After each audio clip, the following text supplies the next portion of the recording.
Hi friends, welcome back to my channel.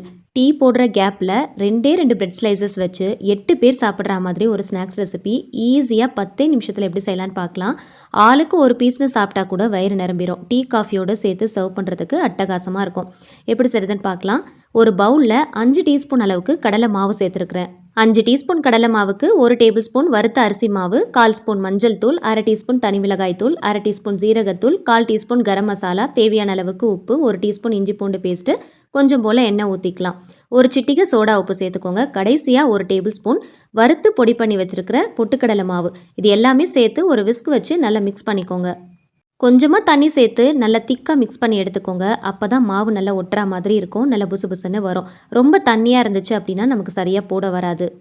இந்த மாதிரி whisk வச்சு மிக்ஸ் பண்ணிங்கன்னா கட்டி இல்லாமல் நல்லா ஈஸியாக மிக்ஸ் பண்ணி எடுக்கலாம்.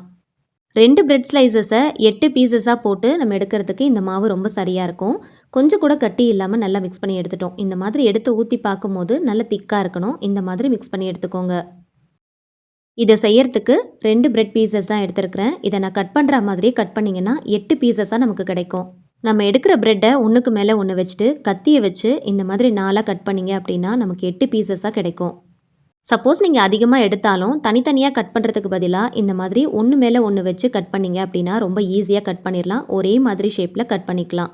இதை பார்க்கும்போது அந்த அளவுக்கு நமக்கு பெருசாக தெரியாது. ஆனால் செஞ்சதுக்கப்புறம் ஆளுக்கு ஒன்று சாப்பிட்டாலே ரொம்ப திருப்தியாக இருக்கிற மாதிரி இருக்கும்.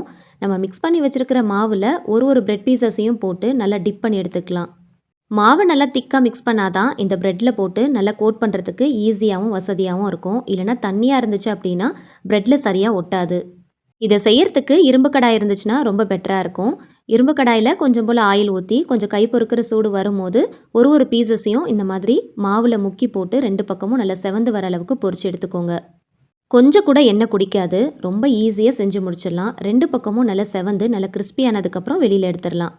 இதே போல் எல்லா பிரெட் பீசஸையும் போட்டு எடுத்துக்கோங்க. போட்ட உடனே திருப்பிடாமல் ஒரு பக்கம் நல்லா செவந்ததுக்கப்புறம் மேலால் எண்ணெயை நல்லா தெளித்து விட்டீங்க அப்படின்னா நல்லா புசு புசுன்னு வரும்.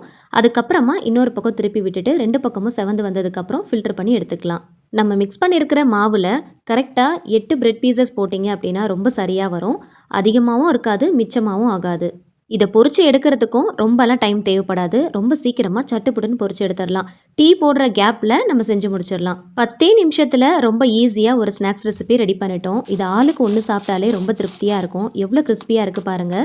மேலே நல்லா கிறிஸ்பியாக இருக்கும், உள்ளே நல்லா சாஃப்டாக இருக்கும். டீ காஃபியோடு சேர்த்து சாப்பிட்றதுக்கு ரொம்ப நல்லாயிருக்கும். இப்போ இருக்கிற கேஸ் சிலிண்டர் தட்டுப்பாடுக்கு டீ கடையில் போய் பஜ்ஜியெல்லாம் வாங்கினீங்கன்னா 10 ரூபா பஜ்ஜி 20 ரூபாய்க்கு விற்றாலும் ஆச்சரியப்படுறதுக்கு இல்லை. ஸோ வீட்லேயே ரொம்ப ஈஸியாக நிறைய பேர் சாப்பிட்ற மாதிரி சட்டுப்புட்டுன்னு 10 நிமிஷத்தில் செஞ்சு முடிச்சிடலாம். கண்டிப்பாக இதே மாதிரி ட்ரை பண்ணி பாருங்கள். வீடியோ பிடிச்சா லைக் பண்ணி ஷேர் பண்ணி சேனலை மறக்காமல் சப்ஸ்கிரைப் பண்ணிக்கோங்க. தேங்க்ஸ் ஃபார் வாட்சிங்.